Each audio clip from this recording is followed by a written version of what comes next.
Est-ce que toi aussi, il t'arrive de recevoir une notification et tu ouvres Instagram, TikTok, peu importe, et tu scrolles pendant 5 minutes, 10 minutes, un quart d'heure, une demi-heure. Ensuite, tu refermes l'application et tu te sens complètement vidé.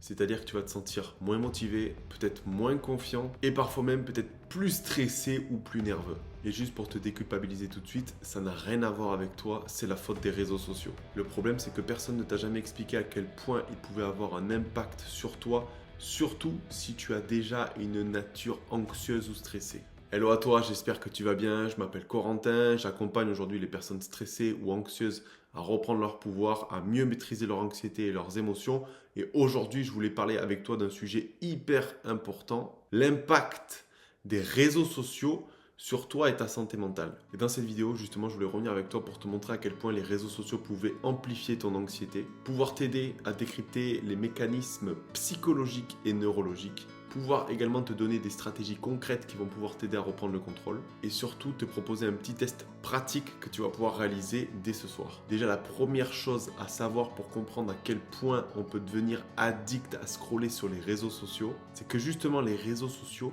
sont une machine à dopamine. La dopamine qui va être sécrétée dans ton cerveau par les neurotransmetteurs qui est justement l'hormone du bien-être. Et le problème, c'est que chaque notification, chaque like, chaque message que tu vas recevoir sur ton smartphone va faire office de mini-shoot chimique directement dans ton cerveau. Mais que contrairement au sport ou lorsque tu vas avoir une vraie interaction avec un humain, ce shoot de dopamine va rester instable, artificiel et complètement imprévisible. Et ça, le problème, c'est que c'est quelque chose que ton système nerveux n'apprécie pas spécialement. Et selon Andrew Huberman, qui est un neuroscientifique américain, professeur de neurobiologie, de psychiatrie et des sciences du comportement, cette dopamine aléatoire va créer une frustration dopaminergique qui va te rendre par la suite beaucoup plus irritable, distrait et même dépendant de ces shoots. Pour rentrer un petit peu plus dans le concret, c'est qu'à chaque fois que tu vas scroller sur les réseaux sociaux, ça va déclencher des centaines de mini-informations visuelles. Et ça, ton cerveau, forcément, doit y faire face et doit les capter. Tu vas passer d'une vidéo d'un plat de cuisine à une vidéo sur les jeux vidéo,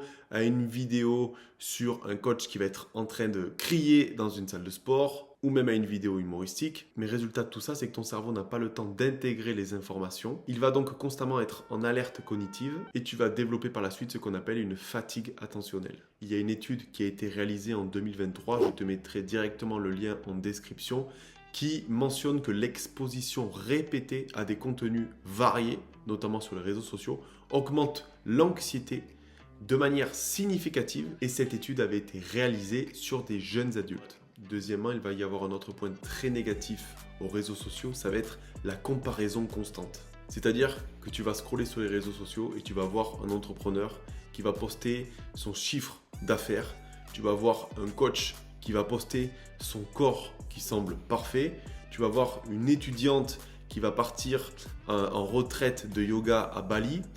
Toi, le problème, c'est que tu n'as rien demandé, mais ton cerveau, il va capter toutes ces informations. Et lui, ce qu'il fait automatiquement, c'est qu'il va les comparer par rapport à ta propre vie à toi. Et le problème sur les réseaux sociaux, comme tu l'auras sans doute compris, c'est qu'on ne partage que le meilleur. Mais donc là, ton cerveau va quand même faire une comparaison entre ta propre vie et la mise en scène réalisée par d'autres personnes sur les réseaux sociaux.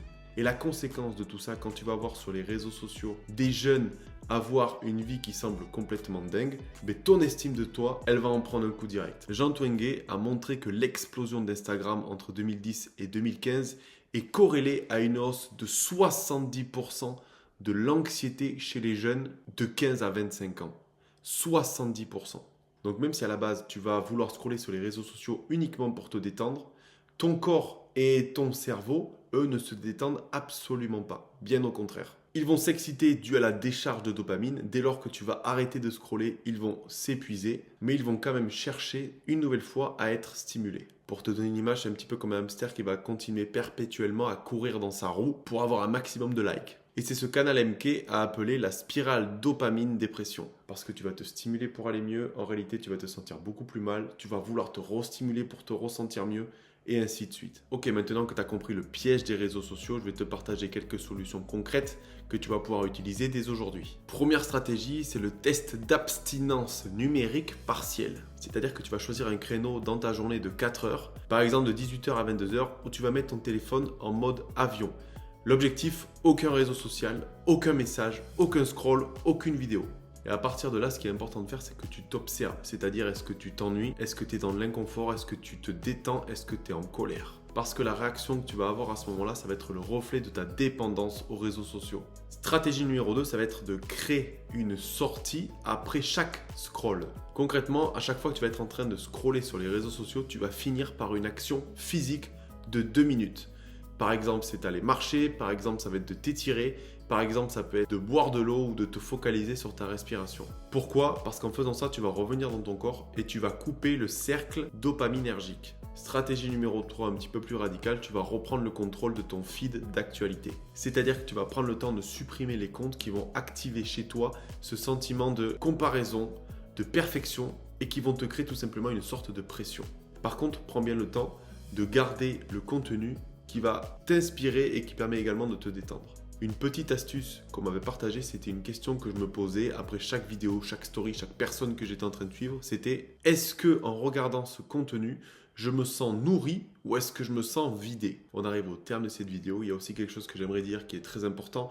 Les réseaux sociaux ne sont pas nécessairement nocifs, mais il est important de les utiliser avec conscience pour ne pas devenir dépendant de son contenu. Ce n'est pas à ton cerveau à réussir à s'adapter à l'algorithme des réseaux sociaux, mais c'est à toi de mettre en place des règles claires pour réussir à prendre soin de toi. En tout cas, si tu es arrivé au terme de cette vidéo, merci beaucoup de l'avoir suivi. N'hésite pas, comme d'habitude, à liker, à commenter, à t'abonner. Ça m'aide vraiment beaucoup. D'ailleurs, n'hésite pas à me partager en commentaire, ça m'intéresse. Quelle émotion tu ressens le plus souvent quand tu scrolles sur les réseaux sociaux? Partage-moi également quelle action concrète tu vas mettre en place dès aujourd'hui. Et comme d'habitude, n'oublie pas que tu peux avancer avec une jambe cassée, mais tu ne peux rien construire avec un cerveau défaillant.